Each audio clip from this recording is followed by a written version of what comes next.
during the earlier parts of iGCSE, I wasn't this ambitious guy. The ambition part came because of my outstanding list grades in every term and monthly exams. Oh, I'm getting 70 star.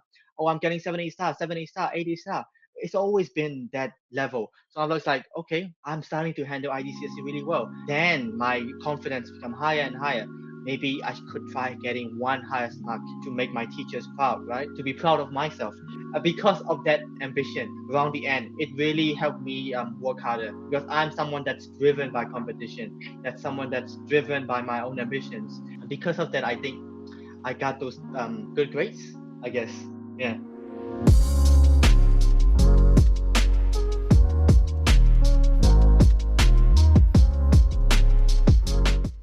So Alvin, you are the guy who got 9 A stars, 3 OPLAs, so highest mark in the world in accounting, highest mark in Myanmar in chemistry and economics. You got an average grade 12 mark of 96%. You are the recipient of the 100% scholarship from Singapore Management University, and you have also been accepted into the London School of Economics, one of the top finance schools in the world. So if you could summarize how you got to where you are today, how would you summarize it? It will have to start from the year COVID started in 2020 because that's why my educational journey really switched to an international curriculum. From taking that one gap year and then starting year 8 and going to this iGCSE pathway, I never intended this level of achievement because back then international curriculum like iGCSE felt so hard, and going abroad felt like a far-fetched dream and it's a very scary thing to do. But I just kept working hard to so that I can catch up with others, and the environment that I've been surrounded by, it really helped me get to where I am today. That would be the main thing. Okay, so I've heard you talk about the importance of consistency. So what do you Hmm. think are, the top 3 habits that you have which set you apart from crowd? Top 3 habits. Hmm. Consistency is yes. Whenever I talk about my successes and everything, if there are two themes, that has to be consistency, and the other one is about aiming high, being ambitious. So consistency is something that's derived from discipline, and my habit and personality relies a lot on discipline as well, because the first habit of study technique I do would be always making sure that I do the daily tasks or target that I have in mind about the studies on that particular day. So if I have 4 periods on a Monday, and when I get back home, I'm gonna be remaking my own notes and making sure that I understand everything that I learned on that day, like immediately, instead of just making it some kind of one subject one night only. I try to make sure that I'm consistent and making things more manageable and favorable for my own mind. So I don't have a lot of work piled up for me. So that's one thing. I always make sure that I do my daily I meet my daily targets. And the next thing, it would probably just be I understand the importance of past papers. So many people, they like to write down the notes that teachers make. They read it, they understand it, and then maybe like they ask each other questions maybe, and and then most of them call it a day after that. But me, ever since the start, I was really rampaging through the past papers for a lot of subjects. It's because I took 9 subjects, so I had to really give the time and practice them so that it remains manageable. So that's another habit because I started past papers early, even in iGCSE, because I was very scared about it. I didn't know how hard it was, how hard the final exam questions are. So I was researching what to do, and those 2 things definitely stood by me till the end and really helped me set myself apart. And the final one, it's gonna be pretty hard, but those 2 things that it really made me better than most people when it comes to understanding the study habits. Or another habit is that I always try to make sure that I have to explain the studies back to my friends a lot. So that became more of like a habit because whenever I'm explaining a topic back to my own friends, that counts as the Feynman technique, explaining something back to your friends. So when you're explaining something back, I want to make sure it's as simple as possible. And for that to be possible, I need to make sure I understand the topic and I can dumb it down so everyone can understand it. So that the whole process alone makes every content more and more digestible for me. And because everyone asks me help and I like helping, that ultimately indirectly help with my understanding of topics in iGCSE. Okay, so you said you like to make your notes immediately after school. But for me, like I like a little bit of delay because when there's a little bit of delay, you forget some of the material. And that effort put into trying to recall that I think is better for long-term retention. So what's your opinion on that? So you're talking about, I guess, spaced repetition almost. Yeah, yeah. You remember something, and then on a few days later you study it again. That's a good technique as well. But I never really use it myself because from my own personal experience and and what I like best, I was born with a pretty good memory. So that means that whenever my technique is most effective when I'm really taking the time and focusing on something really heavily and concentrated on that particular topic. And at that moment, I make sure that I understand everything. Like when I want to recall it the next day, I want to make sure that I can recall the most important topics very well. Because so my technique is more about giving that time and giving a lot of concentration within a particular time interval rather than repeating it again and again and again, which might suit better for some other people. So that technique is also good. But the main thing I never really did is because for my mind, I felt it as too arduous. It's too stressful and too much pressure and too much to do. So when my mind feels pressured like that, it doesn't work too well. So I try to lighten the workload and make sure every day is more manageable. And so long as I we can recall the previous day's work, it worked fine for me. Yeah, that's a good point. Yeah, spaced repetition is Yeah. it's stressful because you have to like manage when you're gonna be studying the next thing, and it's like you're not really studying, but you're spending time managing when you're gonna be studying and what you're gonna be studying. Of course, there are other tools that help you do it, but it does add that extra layer of effort. Yeah. Yeah, definitely. So next question is about listening to music while you study. So do you listen to music during your study sessions? Half half. And and when I say I listen to music, it's very much. It could be very loud. It could be really. It could be rap music. But and sometimes it could be Taylor Swift. But the usual music would mostly be instrumentals. So I play the piano. So that means that I like the instrumental sounds, and because it calms me down. Whenever I'm doing mathematics mainly, I listen to instrumentals because they don't really affect me too much, my concentration too much. But the music with their lyrics blasted in your ears, I'm not sure if they definitely would hinder your concentration.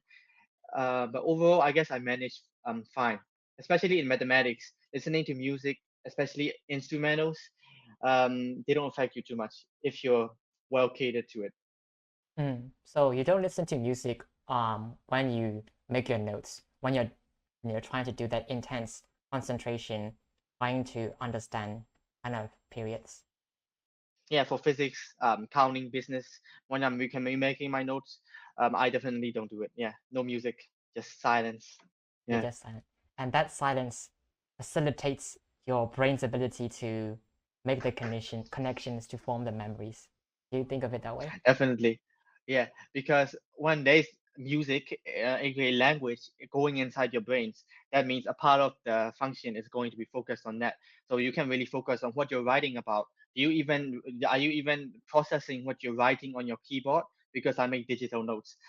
So it's harder. It's harder. So whenever I'm making notes, I'm reading what I just typed, and I'm thinking, wait, does that make sense? Is this clear enough for another person to understand? So I'm always thinking of that as well.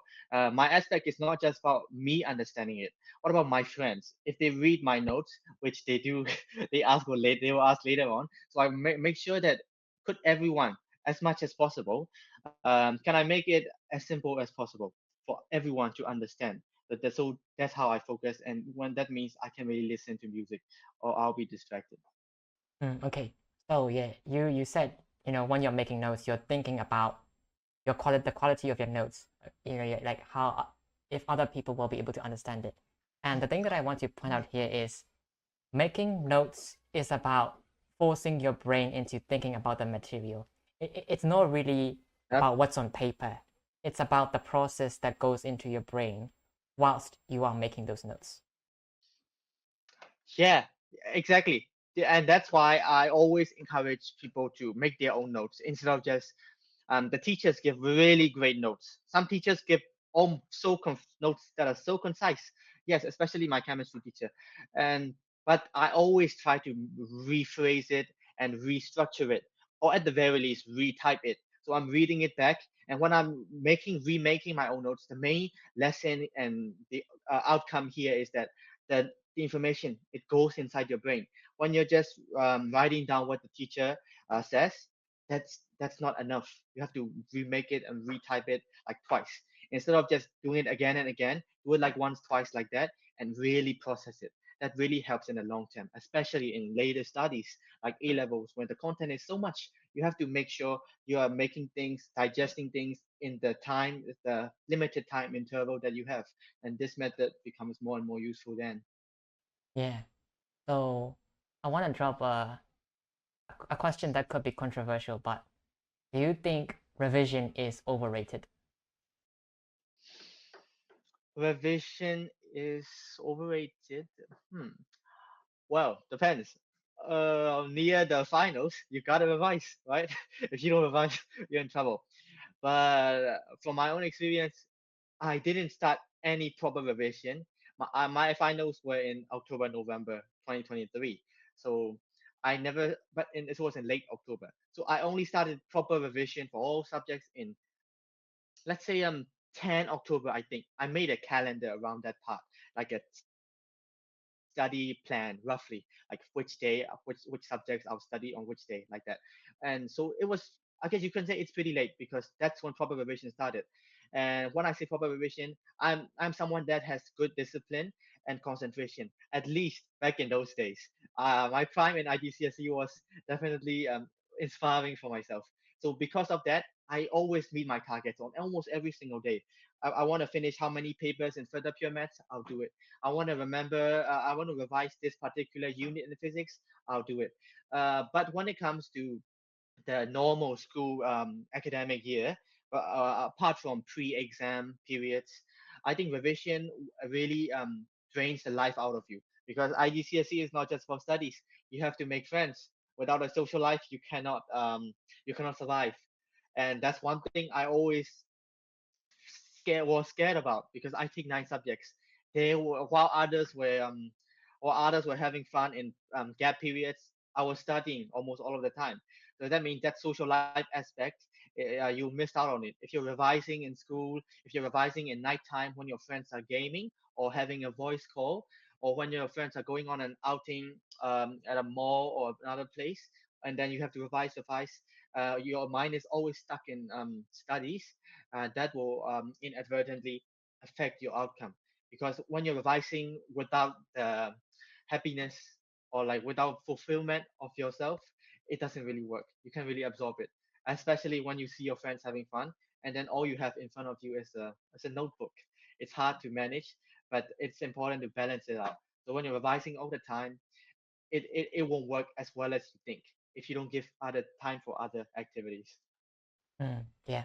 So burnout, avoiding burnout, making sure that your way of approaching your studies is sustainable is important, because IGCSE or really even A levels, these are marathons, they last a long time. So you want to make sure that you are Yeah, there, you're in the game until the end.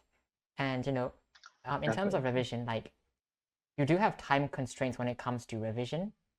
And it's not that revision is like overrated, in my opinion. I think revision is important, but you can make your revision time a lot easier if you initially invest more effort into making sure that you understand in the first place. Yeah, so use your time wisely, right? Revision itself is important, of course. Like give time for studies if you can every day, but don't make it a large chunk of your time. It's about how you revise, not how long you revise, after all. So in that aspect, I agree. Do you watch short form content? So Instagram Reels, TikTok, YouTube Shorts. I do not have a TikTok account. That's one of the that's one of the rarest things you'll find in a teenager. And maybe I feel old when I say that. But because the main reason is because I'm already struggling with watching the YouTube, mainly YouTube. Yeah, I'm a YouTube addict. So YouTube Shorts, YouTube videos, I'm already struggling with that. If I open TikTok, I'm in big trouble. So when it comes to short form content, and social media in general, I generally just spend time on YouTube. I don't even talk too much. Maybe Discord, but Discord and YouTube, that's pretty much it. So you're a teacher as well. Like, what is your take on Yeah. the correlation between short form content and academic performance? Short form content and academic performance, it takes up a lot of your time. And that's where my main point about discipline comes back in. So, what differentiates a student that scores well and a student that doesn't score that good is that will be how they can control themselves, how much time they are get willing to give for their studies, and how much self-control they have. So when you're addicted to TikTok or YouTube, you don't have the time for it. But people like me who use it, I do spend sometimes I might even spend an hour just watching YouTube. But at the same time, I've already made a time, a particular time when I want to study, when I want to start studying and focusing. And during that time, I always make sure I don't go beyond what I want. So when the time comes, oh, I want to study at 8 p.m., no more YouTube. But before the time that I've allocated for myself, I do whatever I want. I don't restrain myself too much. And so most people they can say the same, right? Most people do agree that they become addicted to it. They lost track of time watching these shorts, and of course that means they revise less, and the school grades would suffer. So generally, yes, of course, the correlation is there. It's positive, but it really differs from individual by individual. Okay, so I didn't really think much about how TikTok and all that stuff takes up a lot of time. For me, the reason I don't encourage students or some of my friends to avoid short form content is that because it makes you bad at focusing. Like short form content, you're switching between different topics, lots of topics in like a minute or two. So that weakens your ability to focus. So that was my key argument for why you shouldn't use short form content. But now I'm gonna tell them that it's gonna take up a lot of your time as well. So thank you for that.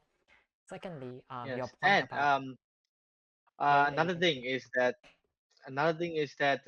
short form content itself, like you said, it lowers your attention span. But because of my study technique of spending like a few 2 hours a day, I never studied more than 2 or 3 hours a day. Actually, three is too much. I doubt I never studied that much a day.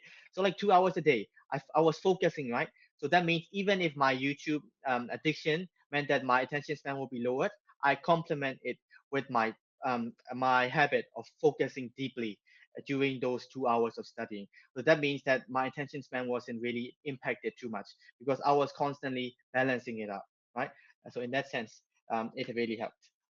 Yeah, yeah, I really related that because during exam season, my approach was like uh from 8 to like 5 or 6 I have school and studying, and after dinner I could do whatever I want. So back during exam season I would watch a lot of YouTube as well. So in a sense, I was also a YouTube addict. And I was worried if my attention and ability to focus would be affected. But I don't know how like my results would respond to that. But if I were to subjectively judge my own ability to focus, I would say it didn't get to that bad of a level. So, having that distinction between when you are going to be studying, when you are going to be doing your own little relaxation thingy is very important in protecting your cognitive resources, I think. Definitely. Yeah, I'm looking forward to your grades. They'll be great. Because I know you have self-control just as well as me, or even better, pretty sure. So that will really pay off, and that's what differentiates, each student. Many people are capable of A stars, but very few will get it because of this thing. Mm. Many can do it, but they won't because of the distractions around us, and we can't control ourselves because we're teenagers. It's harder for most of us. I understand that. Yeah. Okay, so we talked about your learning system. You said you make your notes. Apart from that, is there Yeah. any kind of supplementary thing that you do when it comes to learning? Mm, we go back to the second question. I think that habits. When I say about when people ask me how I studied, how did I get 9 A stars, or even manage 9 subjects and pretty okay social life. It always depends on that time period. We make your own notes and practice past papers. Like those two things are pretty sufficient because when you remake your own notes, you're absorbing information that you learn on that day inside your mind. And when you do past papers, mainly for mathematics subjects, the two math subjects, and science, you applying it in an exam format. Just because you've learned something doesn't mean you know how to take an exam. So I try to make sure I'm good in both of them, and that's how I get better grades like that. And there's not really anything else I do. It's always been about focusing really hard when I'm studying and just spamming these two things every day. And yeah, and oh, of course, and like I said, I'm always explaining something to Mm. my friends or sometimes my juniors. So it's about the topics I learned. So I'm always doing an active recall. So it's like Feynman technique and active recall. Other study techniques, I don't even know the names. Yeah. Okay, so um, when you first started your iGCSEs, you showed me your notes. You were making them in Word, right? And the notes that you were making, they Yeah. were just like linear notes, just writing down the facts. But then you transitioned to Oh, Notion. You started using the active recall yeah. notes. You make the questions, you add the answers. So do you think that transition had like it played a role in your ultimate success? Um, partially. I think I'd say yes. So yeah, you actually met the time when I was making bad notes. Maybe I still am making bad notes. Huh? So yeah, back in like 2022, right? Before ID started, around when ID started, I was making those notes where I'm just writing down everything.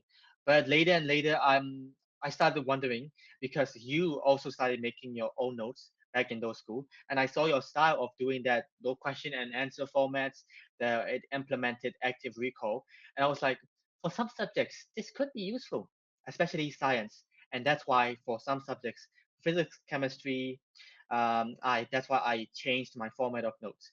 But then for other subjects where it's more about kind of content, like mathematics, I didn't use that method.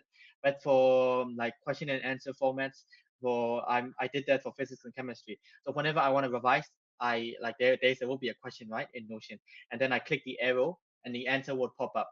So I never really wanted like the idea of writing down answers for every question. It's all about making sure you know the answer in your mind.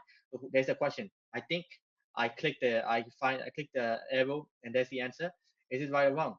Move on. That saves so much time. That's why I always manage to fit things in between like 2 hours, 3 hours during that time zone. Otherwise, if I'm writing down everything, I'm a slow writer, so it will never be done. That's why. So yeah, the notes, the change in notes definitely helped. Okay, so you ended up achieving 9 A stars and one highest mark in the world and two country highest. But initially, did you have anything in mind? Like, did you like want any kind of reward?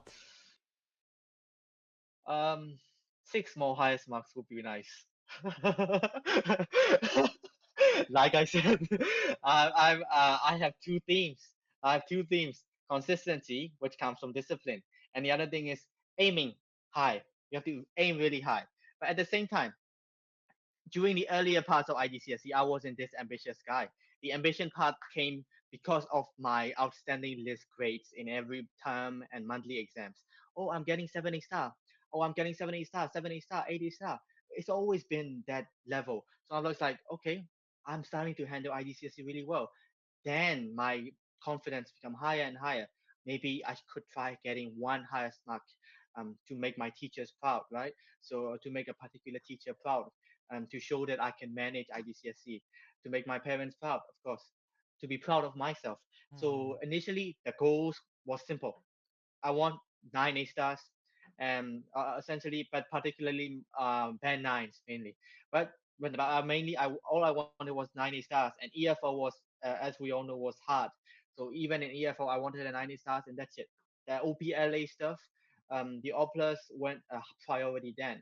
But later and later, as the finals approached, I really wanted at least one. At least one is my target, but secretly in my mind, I would appreciate all 9 highest marks.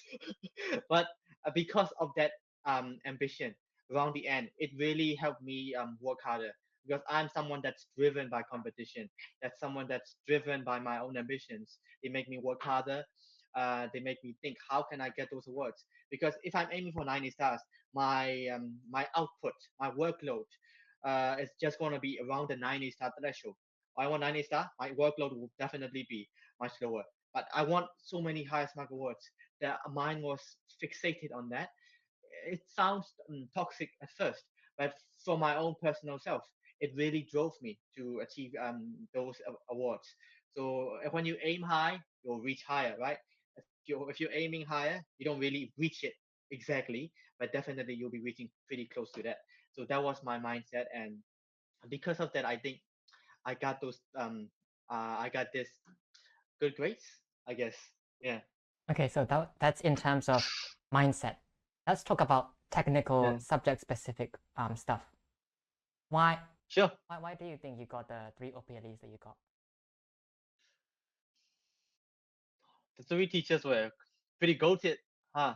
Pretty phenomenal. And it's also one of the reasons where I really recognized my strengths and aptitude, at both my aptitude and interest in this finance, accounting, economics field, because I didn't even have to put in much effort because everything that the teachers were teaching, I understood in class already because that's how good the teachers were. And for everything in accounting, it felt so smooth. They had some topics like um, depreciation and other topics that other people may struggle. But from my perspective, they were so easy for me. And for chemistry as well, I never really felt the passion for the subject, but miraculously enough, everything I learned in that class, I understood it and I loved it. I loved learning it even if I wasn't passionate about it. So those two topics I was expecting it, and those I applied the very similar methods for everything. But what differentiates me from my subject marks from A star and then highest mark or world highest mark was just how good I was in it. Accounting, I was good at it, and I really liked it. So world highest mark. Chemistry, I understood everything. Like every past paper I do, it was so easy, and I did get a country highest mark with like, yeah, I think I lost 5 marks, I think, right? So like that's how good I was. And for economics, the explanations were so good. And one thing that differentiates me probably would be that I understood that business and economics is more than just understanding. You have to know how to write, how to develop your points, and how to explain any consequences, how to write on both sides, how to make a conclusion, where to make a conclusion. So I understood how the exam formats was. I knew the examiner reports and sample marks given for them. So those things I really researched. And even for business, it was so close. You don't know how distraught I was. I was just a few marks away from business highest mark. So yeah, that would be like accounting. That's how you know accounting, business, economics. That's how you know that. That's how I knew that I was going to be really good in these fields. That's the field that I was really drawn to. So it's all, both about your aptitude and interest at the end of the day. Yeah. So you Yeah. can't just be good at playing the game.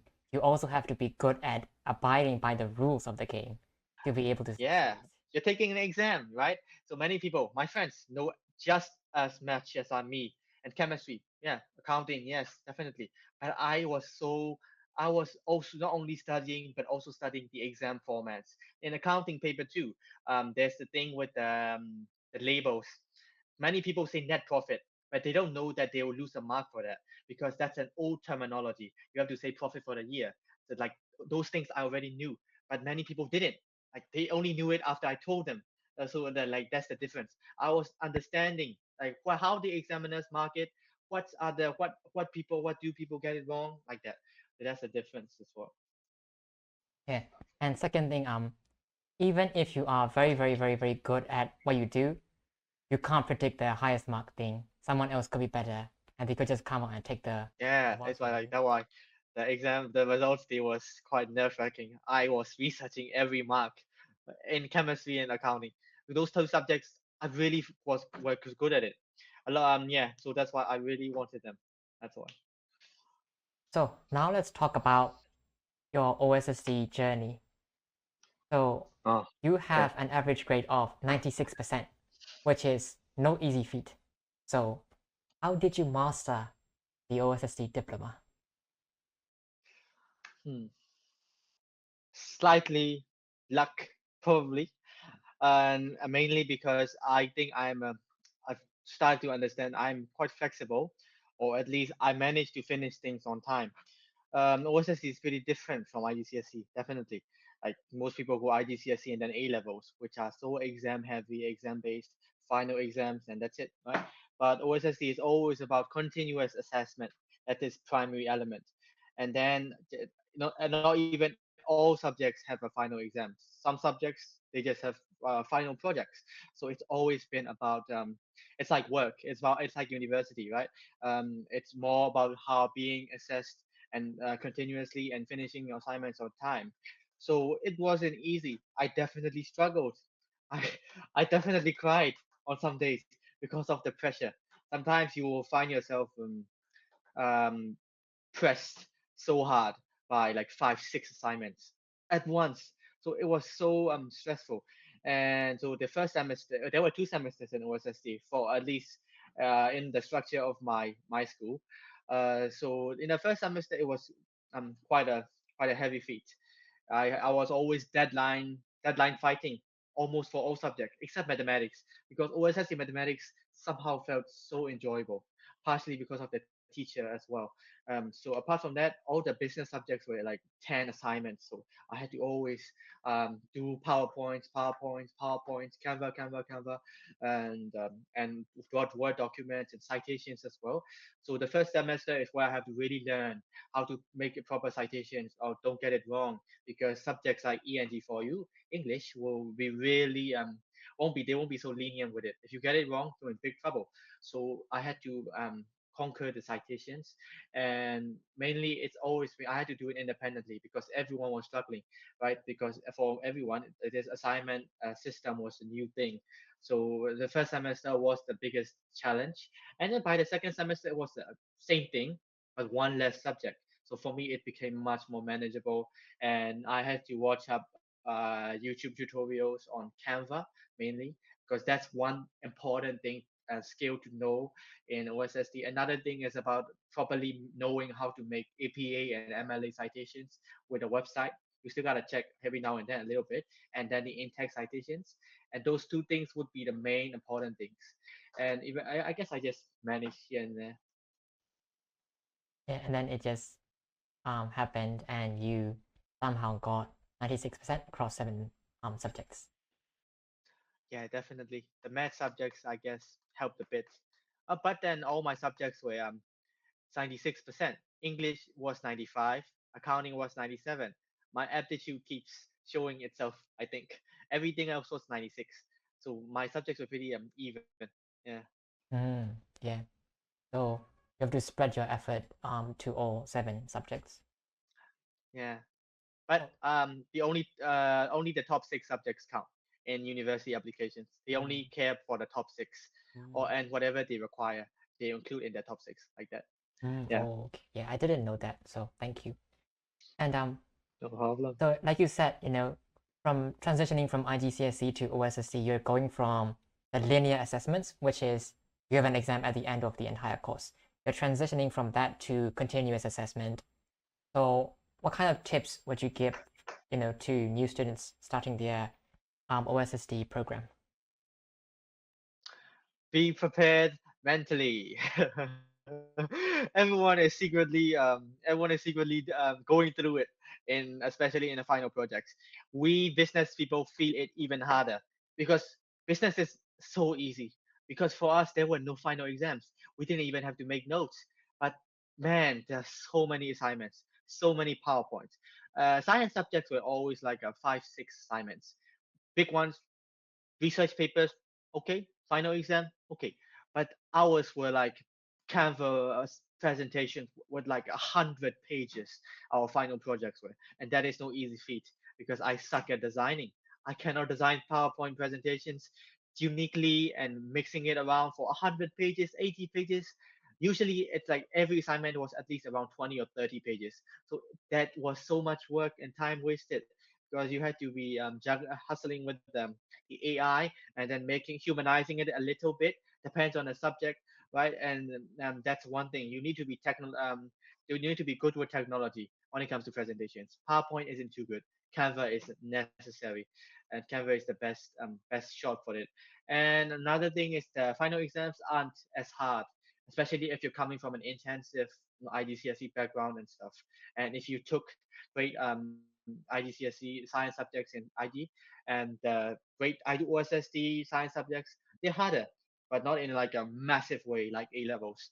And business subjects and mathematics is surprisingly easier to catch up after IGCSE. Really, OSSD mathematics it cannot compare to A levels. Think of it like some topics in A2 are included in calculus and vectors, and that's pretty much it. Very much more easier, but science subjects they're harder. Yeah, like Mm, that. yeah. So in my experience of doing SBA for you, SH for you, I would say SBA for Yeah, you is the most challenging one so far. I don't know about SBH for you because we're gonna do that in second semester, but SBA for you mhm. has a lot of assignments, and Yeah, like if you don't understand the stuff you're working with, you can't write. So you have to make sure you understand first. So that's yeah. one obstacle for me when it comes to SBA for you. And also we still have the final exam.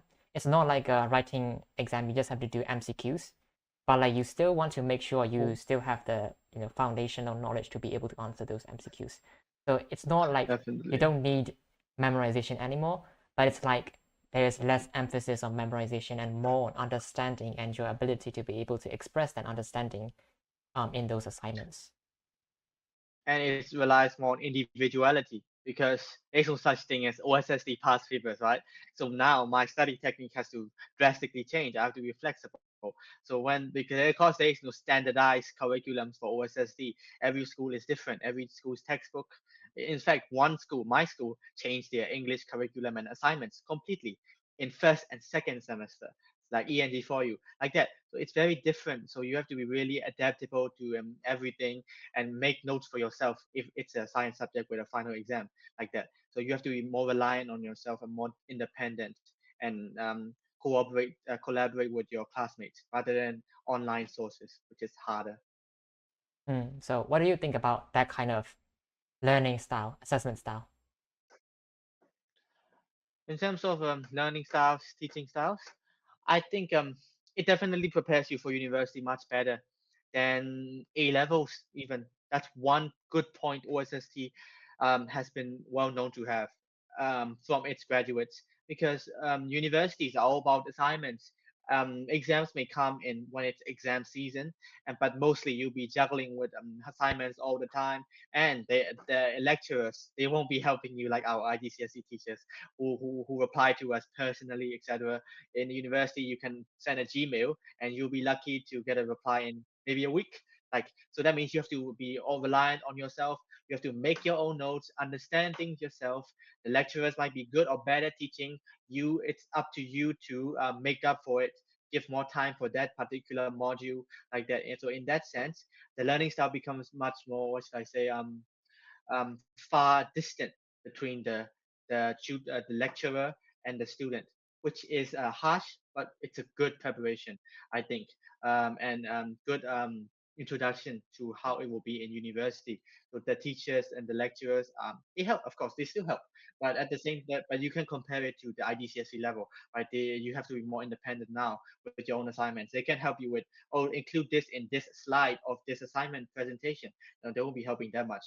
So you have to be more creative with you. It really boosts your creativity, and it really helps with how you manage your assignments. So it gives you a taste of the need for, like, it shows you that you need to stand up for your, I mean, like, it shows that you need to work for yourself and you need to manage your own, like, you need to take responsibility of your own learning. And because you are prepared, whilst you are still in your home country, I think it will reduce the mental impact when you go abroad, somewhere foreign. Yeah, yeah. Or university is like OSSD, but there's more exams, and you're abroad. You gotta do your own chores and take care of yourself. So yeah, it's a pretty good introduction. While A levels or IB, IB has a pretty good mix as well. But A levels will always be about like the smartest kids and the best study technique kids. They will be excelling really hard. And yeah, while in OSSD, you can't just be smart. You gotta manage your time even more. You have to you have to do a lot of teamwork. You have to partake in extracurriculars so much more, because it's mandatory, right? Volunteering, etc. While in A levels, if you get really good grades, you're gonna be getting entry anyways. But in OSSD, you have to be good at a mix to get a higher average. Yeah, that's one good thing about it. It shapes you into a well-rounded person, and therefore you are more prepared for the adult kind of world ahead of you. True, definitely. Yeah, because because of the assignments and the teamwork involved, you have to be adaptable, right? Because you're too smart doesn't mean you cannot be leading all the time like that. Sometimes someone else will lead. You have to know how to follow and do your tasks. The team environment it building is much better with OSSD. Well, OSSD, one essential skill, in addition to teamwork, is managing deadlines, staying ahead of deadlines. What do you think are some of the lessons that you can share regarding managing deadlines and not going insane because of the tremendous amount of assignments that you have to do? Don't be like me, guys, in the first semester. I'm not so good at managing deadlines, but I somehow I was never late for a single assignment, I think. Yeah. In OSSD, you have to submit like a 4 hour school. There's like a draft assignment and then a final for business subjects at least. So whenever there's a for draft, I think occasionally I was late. I submitted beyond the deadline, but for the final, I was never really much that late. So the main tip for managing deadline is that whenever a new assignment is made available or like briefed to you by your lecturer, try to make an outline. How many pages will you do it? Try to divide it by each day. But I prefer not. I don't divide it by slides, but I prefer to divide it by sections. So my second semester was much more composed and really manageable. That's when I really knew how to do those like tons of assignments. Try to divide section by section, not slides, because you'll lose track of what you want to write. So section by section and how you want to finish it. Doing everything in one day, that works for academics. That may work for academics, but here it's so stressful. And around the final exam periods, for instance, you have to make a presentation, and sometimes you have to record the whole presentation yourself, doing yourself for like 45 minutes. So that's really going to pile up on you. So it really is important. You have to spread it out. It's really important in this case, or else you might not manage it. Some people, they didn't manage it too well. They had to give extended deadlines, and that's not good for university. Right now, it's more lenient, but it's it's good to start having a proper work ethic, right? Study ethic, or you eventually become your work ethic. So it's important to start nurturing it now. Mm. Okay. So, during your OSSD times, like, did was your number one priority finishing assignments, or did you also have other projects or interests that you devoted your time to? Um, my other project was I was a tutor. I was a tutor at my previous iGCSE school, and apart from that, I never really participated in any volunteering organizations because I was particularly aiming for UK and Singapore. It's not I was never much of a fan of studying undergrad in the US, and so I knew what my priorities should be, which are super curriculars and being really good at academics, because that's what really matters in the UK and Singapore, for instance. Academics is almost like your primary and almost the most important thing. So I always focus on it. My awards really helped, and in terms of my volunteering, whenever I participated in every competition in my school that my school offered in OSSD. There was an essay competition. There was an entrepreneurship. What's the other one? I think there's one more. Yeah. So every competition, I participated in them, and also the volunteering opportunities at like education summit as a coordinator and junior consultant, educational consultant like that. I participated in all of them. That's one thing.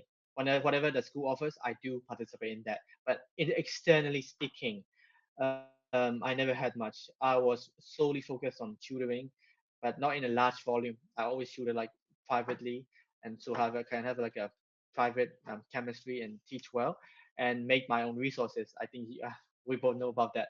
So yeah, that's one thing I was passionate about. So yeah, I should be going for a bachelor in education. That would be perfect.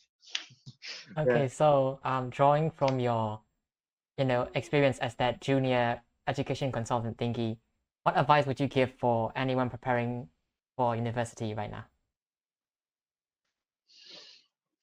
Wow. Now I have to be a consultant again.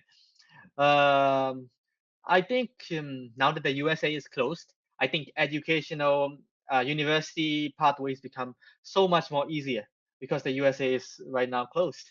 So if you want to go for the UK or Canada, OSSC is pretty great. Yeah, even for the top universities. I think I'm a pretty good example of it because I got into LSE, which is yeah, and there have been examples of people in abroad that got into Oxford or Cambridge or the other Imperial and from Canada with OSSD as well. And for UCO and LSE, you can get in with OSSD in our country too. For LSE, I guess it's rarer. And for the main thing is that OSSC is pretty treated equally, so it's a good alternative to have. And if you want to take less time than A levels, and if you were never much of an academic excellent in academics, because A levels is really high pressure, especially A2. AS may be manageable, but A2 is where it really gets hard and stressful. So OSSE is good alternative if you want to have like a assignment based system and less exam heavy markings. So another thing is that if you want to start OSSD, try to pick your subjects carefully, right? For Canada, some universities may require specific subjects. Same for UK as well, and then some universities may also require specific subjects in iGCSE. So make sure to check that before you start OSSD. Because if you didn't take any particular subject, like you didn't take chemistry now, but you're taking the OSSD and the university asks for it, you can take grade 11 chemistry in OSSD and then grade 12. That's one more subject, mini subject, I guess. That's how you can complement it. So make sure what your target universities are asking for. That's one thing. Another thing is about subject combinations. I think you know as well, Alan. OSSC has 4U, 4M. For UK universities like LSE, and Warwick, I think they will request 5 4U subjects, and you can have 1 4U or 4M subjects like that. So if you have like two or more 4M subjects, they don't like it. They won't accept it, right? Like that. Um, that's one thing to keep in mind. Some universities they require at least five 4U subjects, so and one 4M. So it's like subject combinations and very important in OSSD. And then the subjects you take in IG and OSSD will be important in university as well. So those are things you need to keep in mind. And as for averages, getting above 90% is pretty good for top level universities to start getting entry into them. Yeah. And I want to ask you some questions about your other pursuits as well. So, Sure. reflecting on your own academic journey, as well as looking at your students' journey, do you think luck is a critical component of anybody's success? Luck. Um, Definitely, I would say yes, because in some subjects, the questions, for instance, in the final exams, some subjects had topics that I was good in, some subjects had topics that I was not good in, like that, and that's just one small instance of luck. And another aspect of luck is the people that I've been surrounded by. So in IGCSE, I had a friend who always asked me questions and about my studies. So that kept me always recalling things actively and discussing studies.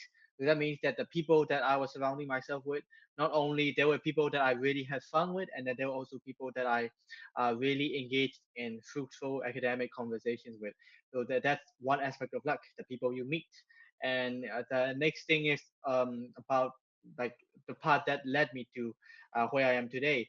It's always been what do I want? If I didn't take OSSD, for instance, if I took A levels, who knows what grade I'll get? Maybe better, maybe worse. And the university admissions, it might be if I applied next year, I don't think who knows, maybe I wouldn't have the same admission results, the same scholarships. And maybe this year I got lucky, right? University admissions, that's one aspect as well. So definitely saying luck isn't a part of anyone's success would be pretty it would be wrong in my opinion at least, because to be every success comes from three words in Burmese, right? That's what my mom always tells me to. It's one thing I remember. Can yeah, where we are, right? So it's luck and wisdom and the aptitude and the hard work and determination that you show, right? And I would add one thing as well, right? The interest you have in whatever it is. So if you're even just because you're good at it, good at something, doesn't mean you're gonna be loving it for a decade, right? And you have to be good at it, and you have to love it as well. And alongside, but luck and hard work can only get you so far, right? You need to have a little bit of good fortune along the way, and you have to work towards it.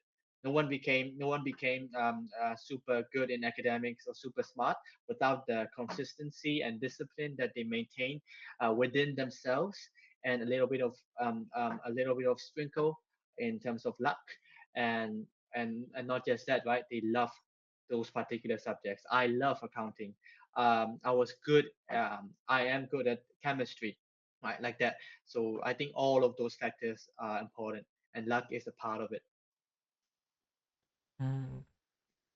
And what do you think is the number one lesson you have learned being a tutor, doing private tuition and stuff?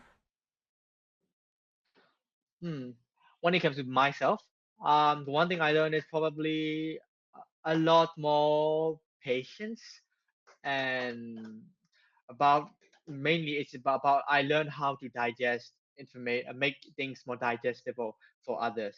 Back in compared to my student days, as IGCSE days, I wasn't as good as I was after being a tutor, because I understood which flaws I had as a tutor, which chapters I wasn't explaining well. Some things in my mind they seem perfectly logical. Oh, this kid would know this. This kid would know that already. So I'm just gonna skim through it and explain the main parts. No, but the thing is, it's not. Sometimes you have to the importance of two-way communication. That's one thing I learned about it. So and another thing is about being patient, right? For me, for some topics, I learned in a month. Like I took further pure maths pretty late, like 3 or 4 months late in iGCSE, and I had, but I there was like 3 chapters, so I relearned that in I think a week, and I kind of caught up. Yeah, but others people, it's hard. I can't expect everyone else to have be able to learn that at the same pace, and that's one thing. Some people are good at a particular subject like that. So what I learned is that I have to really make it slow, repeat things. But for myself, I don't like repetitions because they're boring. But as a tutor, I finally learned the importance of repeating. Why teachers? Some teachers may take it very slow in chapters. Like my economics teachers, very good at teaching because she understood that some chapters need to be repeated again. Some chapters took like 2 weeks. For me, it was so time wasting. But as a tutor, now I learned to empathize the importance of it, and that's one thing I learned. And when it comes to kids, kids themselves, I learned that's how I learned that many students have to take tuition because study having the self control to study at this time. How do I study? I'll study it tonight, tomorrow. I'll do this. Having that self control is pretty hard. That's why being a tutor is like being a mentor to help them. And that's one thing I realized that many kids reliant upon my students. I try to give them a lot more autonomy and freedom. Like do this within this 2 weeks. After that, I expect you to finish it. If you finish early, send me. I'm always fine with it. And I might even try to revise on your own. When I feel like it, I might just start a surprise quiz, a surprise paper one, a whole paper one test.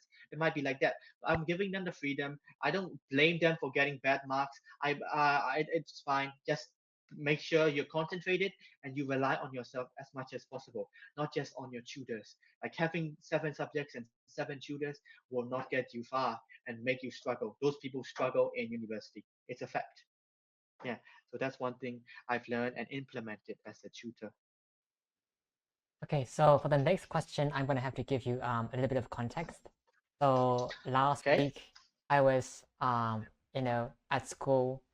I was having a conversation with my classmates about the exam questions, the 2025 June exam series. And I Uh-huh. recall that there was one particular question in the exam where I kind of knew what the correct answer was. But at the same time, I also knew what the answer that most students would go for. And I feel like I wrote both answers, but in those cases, I'm more drawn to choose the answer that most people would choose because the fear of failing on my own is more profound than the enticement of taking my own risk and being successful on my own. So what about you? Would you rather fail with the rest, or would you take your own risk? Would you be bold, and would you do something, like would you take the path that very few people take? Last part is pretty metaphorical because that explains why that's kind of why I refused my SMU full ride scholarship, like 100,000 SGD plus, and go to LSE.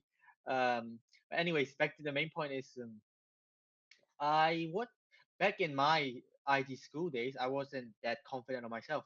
Right, I like I said, I was scared of the IG initially speaking, and so there were particular moments in maths exams when I thought that I knew like most people will do this style and get this answer, but me, okay, maybe I should try this one. And but like there was a doubt, right? Maybe I should just follow the usual method that we know. But in my mind, I was so confident that it should be this way. But at the same time, I usually at the end of the day back then I follow what others did, because if I do what others did and get it wrong, there's no embarrassment. If I do it my way and others get it right and I'm wrong, oh man, being a hyper is one of the worst things, because if you make ridiculous mistakes and people find out, they're like, "How is that even possible? You're not allowed to do that." Yeah, you're Like supposed to be it's a a that robot, bro. yeah, yeah. It's I'm like, if I make ridiculous mistakes and people find out, if I get an A, if I get a B, which I did once in further PMS, probably the scariest part of my life, and that fear of failure and being looked down upon, it hits. But now I'm used to it, and I've adjusted my mindset to be catered and resilient. Back then, it was like I was being an aspiring hyper. So whenever I'm afraid of always falling off. Yeah. So back then, I did what others did occasionally.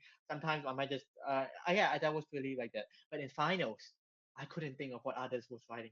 I can't. Others thought I don't know because I was so stressed and sweating and I needed toilet every 5 minutes. Yeah. So I was fixated on what I was writing and thinking, and I wrote it down, right? So, so yeah, what did I think is the right answer? Okay, write it down. That's it. What will others say? What will others think? No one will know. No one will understand. Yeah, it's fine. So I focused on myself. So that's I think is a good thing in the finals. And back to the final metaphorical part is that's also the main reason why I turned down my full ride scholarship because everyone expected me. Um, I feel so sorry for some of my friends that wanted me to come to Singapore, and like, I'm turning this down. But because I really want the best for my career, you know.